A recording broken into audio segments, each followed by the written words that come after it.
para pendeta, pastor, dan saudara-saudari yang dikasihi di dalam Tuhan. Shalom. Dalam nama Tuhan Yesus Kristus, kita memulakan kebaktian pada hari ini. Jemaat Tuhan, mari kita masuk dalam seruang ibadah, siapkan diri kita di hadirat Tuhan, doa senyap dan membuat pengakuan dosa.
Ya Tuhan, aku akan sentiasa menyanyikan kasih-Mu yang kekal. Aku akan memberitakan kesetiaan-Mu selama-lamanya. Aku tahu bahawa kasih-Mu kekal dan kesetiaan-Mu kukuh seperti langit. Mari kita sama-sama berdiri, kita menaikkan pujian kepada Tuhan dengan menyanyikan lagu Jangan Lelah.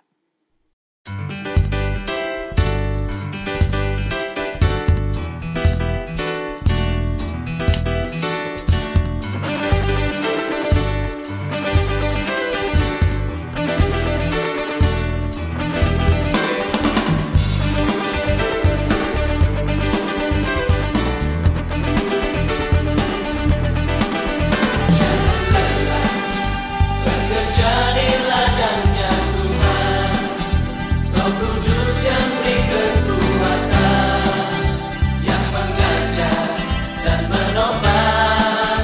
Tiada lelah bekerja bersamaku Tuhan, yang selalu mencukupkan akan segalanya. Ratakan tanah bergelombang, timbullah tanah yang berlubang, menjadi siap dibangun di atas dasar iman. Ratakan tanah bergelombang, timbullah tanah yang berlubang, menjadi siap dibangun di atas dasar iman. Jemaat Tuhan tetap berdiri. Mari kita bersatu dalam doa. Tuhan yang berkuasa dan bertata di atas syurga, terima kasih Tuhan kerana Engkau adalah pelindung dan pemberi kekuatan kepada kami.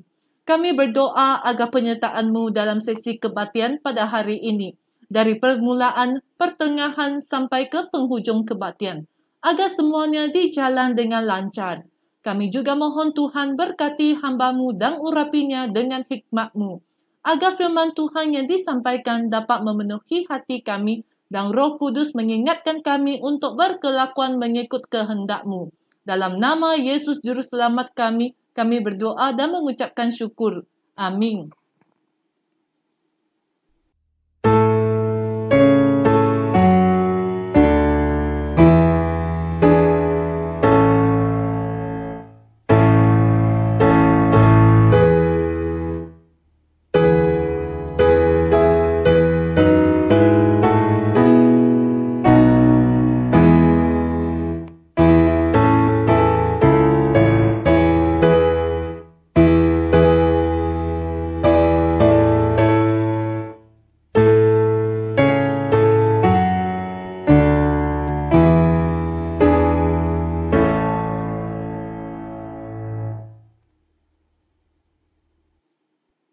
Jemaat Tuhan, kita tetap berdiri.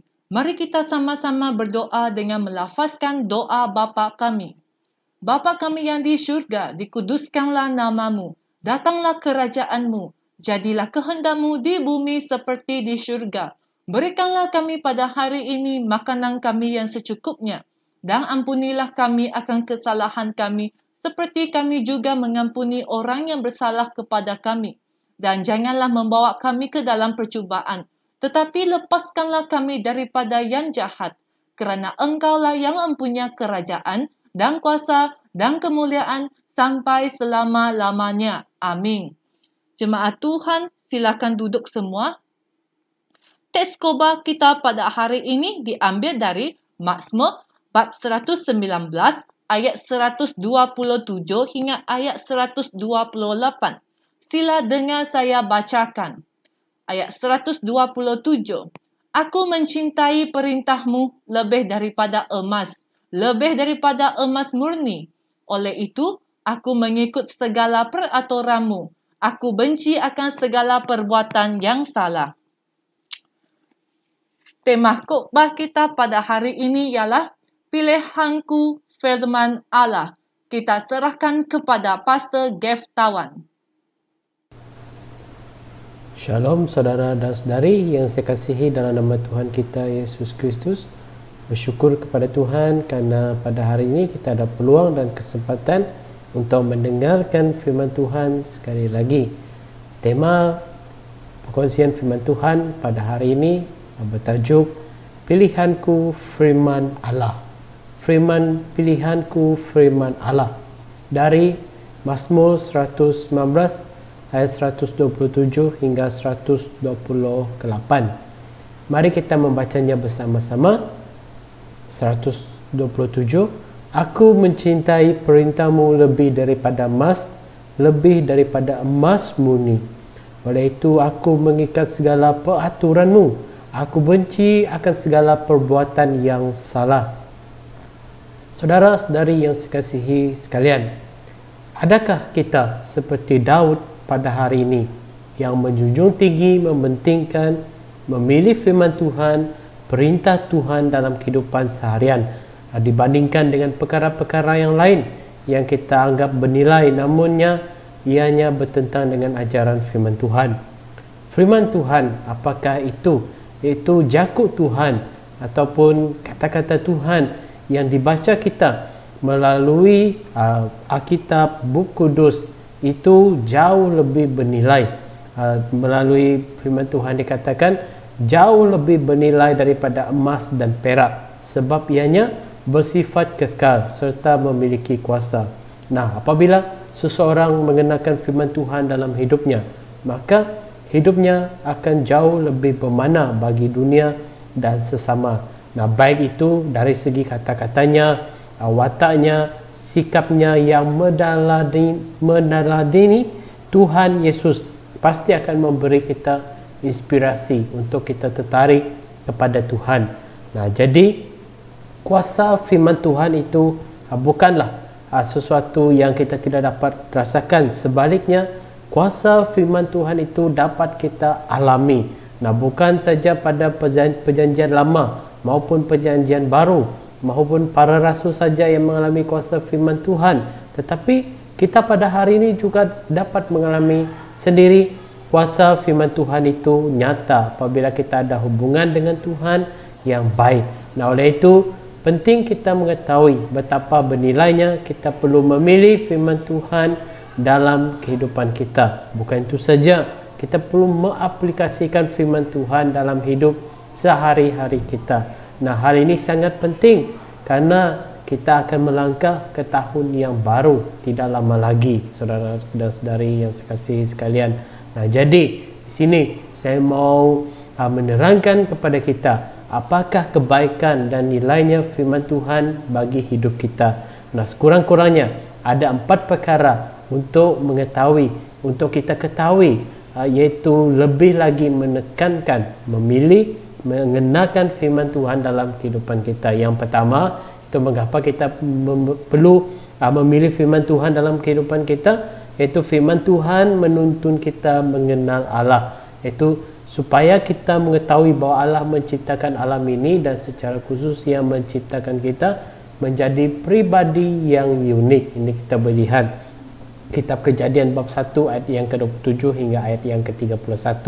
Nah, seperti mana kita tahu di dalam kitab Kejadian, Allah menciptakan segala sesuatu itu baik dan sangat baik. Bahkan Allah menciptakan manusia supaya ada hubungan antara pencipta dan yang dicipta, di mana pencipta itu Allah dan kita yang dicipta sebagai manusia. Bahkan Allah menciptakan manusia itu sangat unik. Kita diberikan kebebasan untuk memilih, ada anggota tubuh yang lengkap, termasuk diberi akal fikiran untuk menatalayani alam semesta ini dengan baik. Maksudnya kita menjaga alam semesta ini dengan baik. Dan kita juga diberi hikmat dan kebijaksanaan untuk mengenal pencipta kita. Dan maka saudara-saudari, kita gunalah sebaik-baiknya tubuh kita untuk menjaga alam semesta yang Tuhan berikan. Selepas itu, kita tahu bahawa Tuhan menciptakan alam semesta ini untuk kita tinggal. Nah, selain itu, tanggungjawab kita berdasarkan firman Tuhan juga. Kita diberi amanah untuk memuliakan Tuhan. Kita ada tangan, kita boleh membuka kitab, kita ada kaki, kita boleh pergi ke gereja. Melalui persekutuan juga kita boleh bersekutu dengan saudara dan saudari kita seiman. Nah, ada Tuhan juga memberi kita mata untuk kita mengenal Dia, untuk kita membaca Alkitab. Ada juga Tuhan memberikan kita mulut untuk menyanyi memuliakan Tuhan, dan kaki juga yang diberikan Tuhan kita boleh guna pakai untuk keluar memberitakan Injil agar orang mendengar Injil, percaya, lalu jiwanya diselamatkan. Nah, melalui firman Tuhan juga iaitu Dia menuntun kita untuk merenungkan firman-Nya, khususnya pada hari ini, di mana firman Tuhan menuntun kita untuk mengenal Allah melalui pembacaan, melalui renungan. Jadi firman Tuhan itu isinya, apabila kita membuka Alkitab, kita membaca dari mula hingga akhir, isinya amat mengagumkan. Tetapi sekiranya kita tidak merenungkan, nah bagaimana kita mau mengetahui apa yang orang lain kagum mengenai berita baik? Nah, kita belajar daripada Daud sendiri. Nah, dia seorang yang mengagumi, seorang yang memilih firman Tuhan di dalam kehidupannya sebagai yang terutama. Jadi melalui firman Tuhan juga yang menuntun kita untuk mengenal Allah, supaya kita mencari kehendak Allah. Ini kita boleh lihat dalam Injil Matius bab yang ke-6 ayat yang ke-33. Selain itu juga supaya kita menyerahkan segala beban hidup kita kepadanya. 1 Petrus bab yang ke-5 ayat yang ke-7. Mari kita membacanya bersama-sama. 1 Petrus bab yang ke-5 ayat yang ke-7. Serahkanlah segala kekhawatiran kamu kepada Allah, karena Dia mengambil berat tentang kamu. Nah, saudara-saudari sekalian, betapa bahaganya firman Tuhan. Firman Tuhan memberitahu kepada kita bahawa Allah yang kudus, yang maha kuasa, Raja semesta alam, pencipta langit dan bumi ini mengambil berat kepada kita. Bukan itu saja, firman Tuhan juga mengatakan kepada kita bahawa kita diminta untuk menyerahkan segala kekhawatiran, beban dalam kehidupan kita kepada Allah. Nah, itu yang pertama, iaitu mengapa kita perlu memilih firman Tuhan dalam kehidupan kita, karena ianya dapat menuntun kita untuk mengenal Allah. Selanjutnya, firman Tuhan juga membawa keselamatan. Nah, bagaimana keselamatan boleh kita miliki pada hari ini, di mana firman Tuhan harus disampaikan supaya orang menyambut Injil dan diselamatkan. Roma bab ke-10 ayat yang ke-13 hingga ayat yang ke-14. Saya bacakan untuk kita. Di dalam Alkitab juga tertulis, setiap orang yang berseru kepada Tuhan akan diselamatkan. Tetapi bagaimana mereka dapat berseru kepada Tuhan jika mereka belum percaya kepadanya? Bagaimana mereka dapat percaya kepadanya jika mereka belum mendengar perkabaran tentang Dia? Bagaimana mereka dapat mendengar perkabaran itu jika tidak ada yang mengisytiharkannya? Nah, saudara dan saudari, Bagaimana firman Tuhan ini membawa keselamatan, yaitu melalui pemberitaan Injil, perkabaran Injil, ataupun kita pergi keluar, kita pergi penginjilan. Nah, pada hari ini, kalau ada apa-apa aktiviti penginjilan pada tahun hadapan, mungkin gereja kita masing-masing sudah merancang apa yang kita akan lakukan pada tahun hadapan, itu terutamanya tentang penginjilan, kunjungan rumah ke rumah. Nah, marilah kita sertai.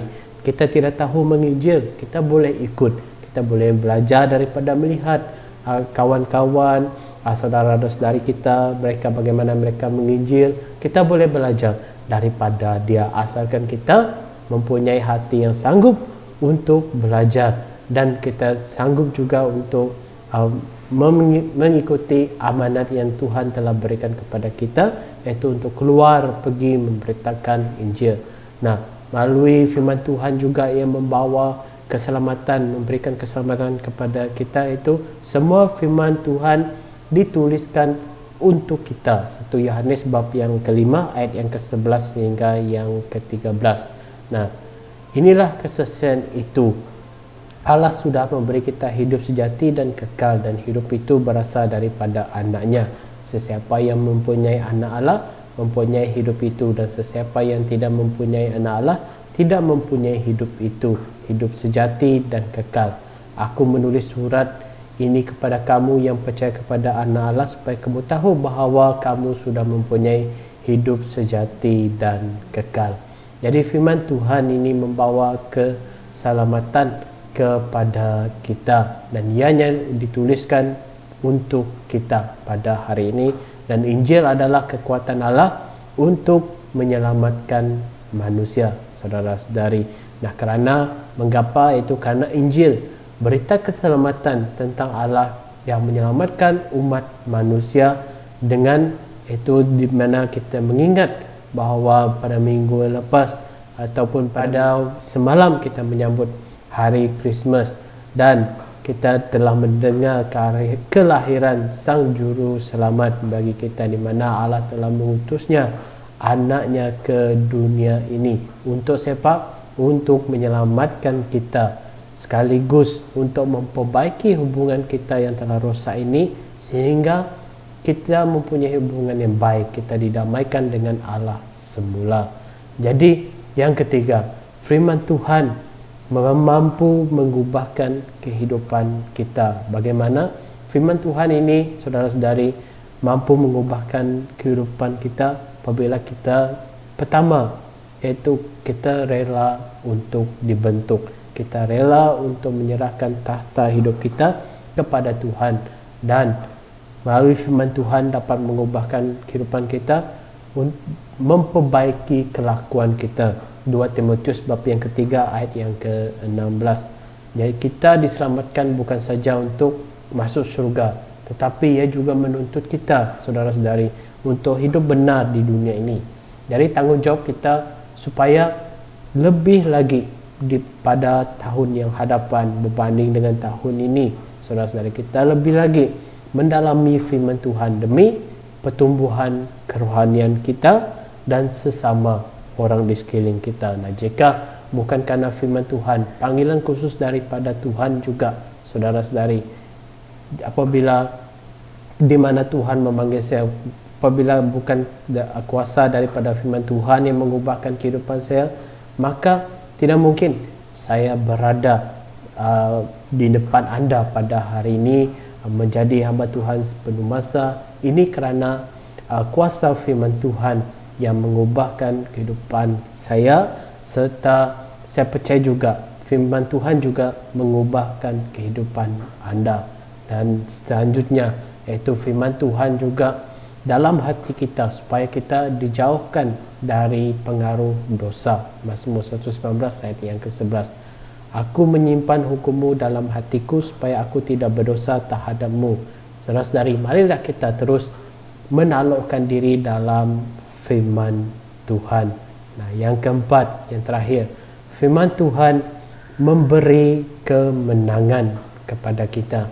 Nah, Yesus Kristus, dia menggunakan firman Tuhan bagi dirinya untuk melawan pencobaan daripada si jahat, iaitu iblis, apabila kita melihat di dalam kitab Injil. Nah, bagaimana firman Tuhan ini mampu memberi kemenangan, di mana Yesus juga dia menggunakan petikan-petikan ayat-ayat di dalam perjanjian lama.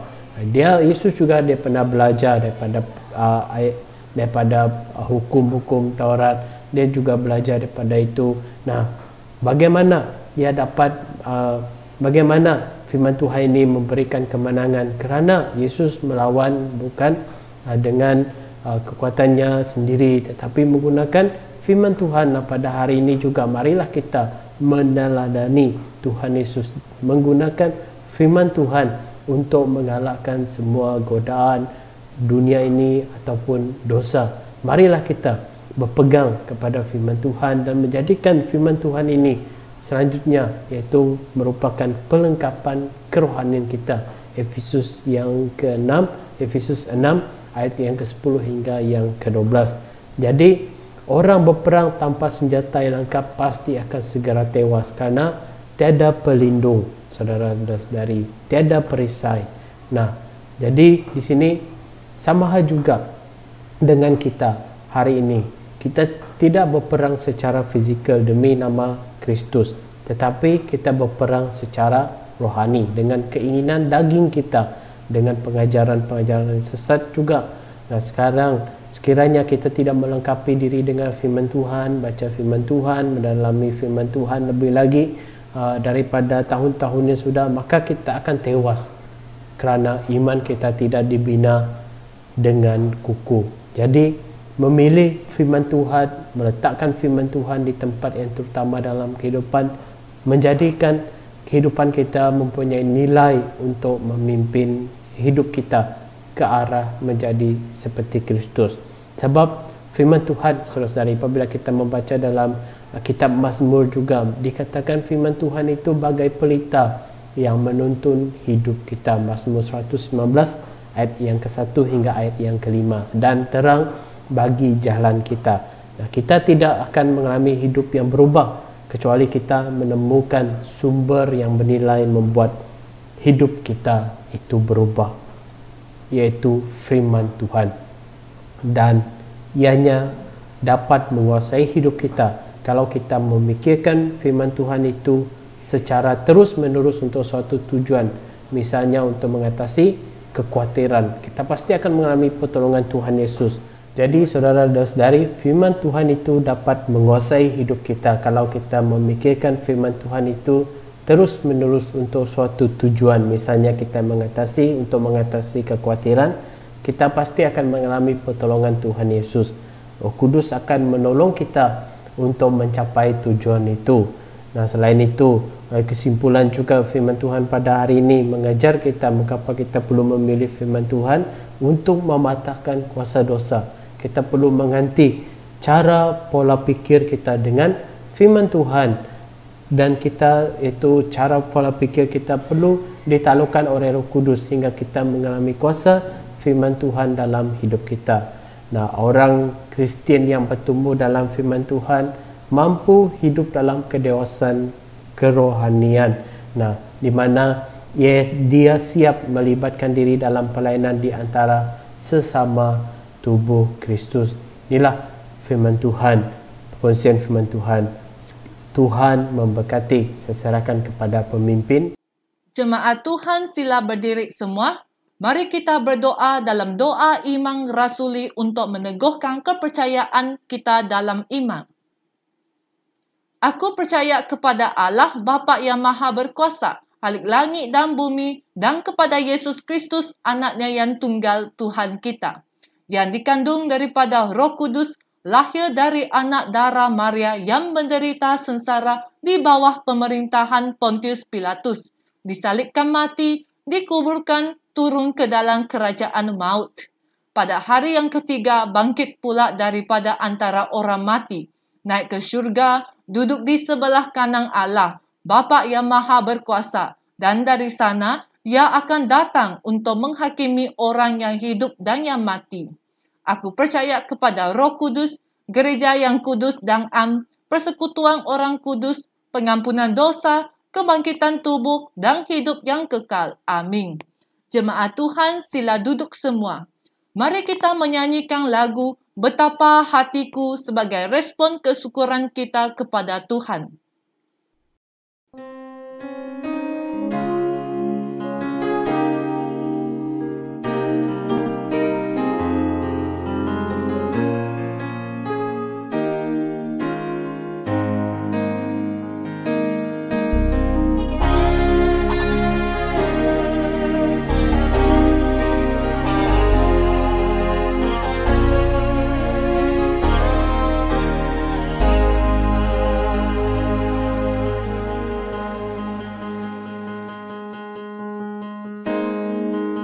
Betapa hatiku berterima kasih Yesus, Kau mengasihiku,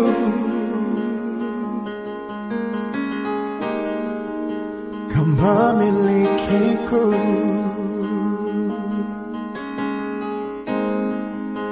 Hanya ini Tuhan persembahanku, segenap hidupku, jiwa dan ragaku, sebab tak ku miliki harta kekayaan yang cukup berarti untuk ku persembahkan.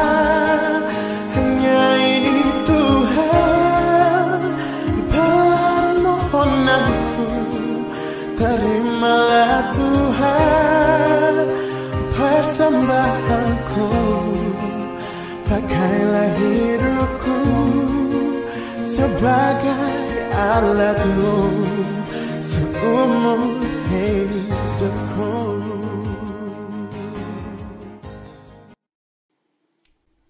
Jemaat Tuhan, sila berdiri semua. Mari kita naikkan pujian dosologi.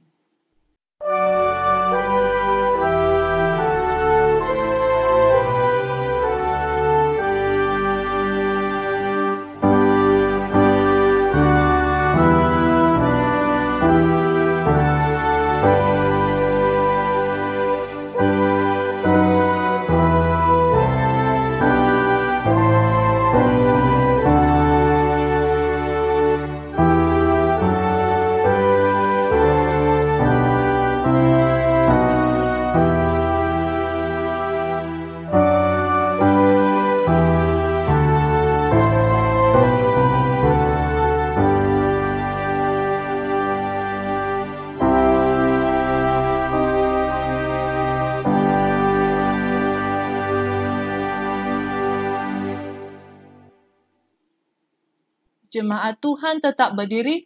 Mari kita menaikkan pujian dengan menyanyikan lagu pengutusan. Oh Tuhan, pimpinlah langkahku.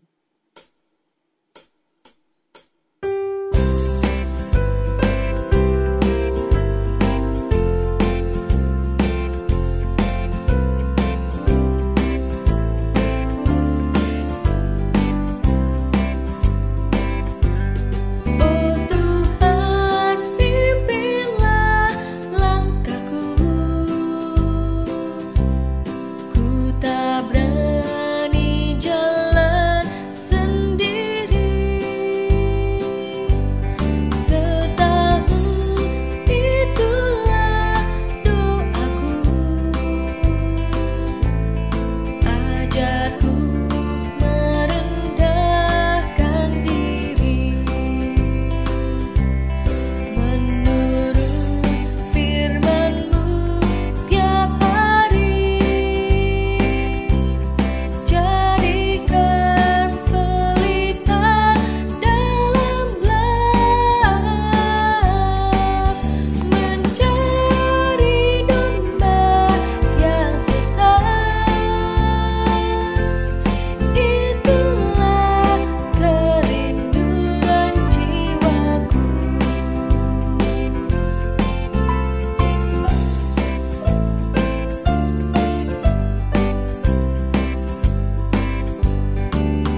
Jemaah Tuhan tetap berdiri semua. Mari kita jemput Pastor Dorothy untuk menyampaikan doa berkat dari Tuhan. Mari kita bersatu dalam doa. Ya Allah Bapa kami yang mulia dan dipuji seluruh bangsa, terima kasih buat kasih setia dan penyertaan-Mu di sepanjang kebaktian kami pada hari ini, agar semuanya dijalankan dengan baik dan lancar. Sertai terus Tuhan agar kami selalu rindu dengan persekutuan bersama-Mu. Kami berdoa agar firman Tuhan pada pagi ini dipahat dalam hati kami agar kelakuan kami dapat menyenangkan hati Tuhan. Kami juga berdoa agar kasih dan berkat kemurahan Tuhan selalu dapat kami rasakan di sepanjang hari kami. Biarlah setiap hari kami dapat mengucap syukur dan memuji nama-Mu yang mulia. Semoga Tuhan memberkati engkau dan melindungi engkau. Tuhan menyinari engkau dengan wajah-Nya dan memberi kasih karunia-Nya. Tuhan menghadapkan wajah-Nya kepadamu dan memberi engkau damai sejahtera. Amin.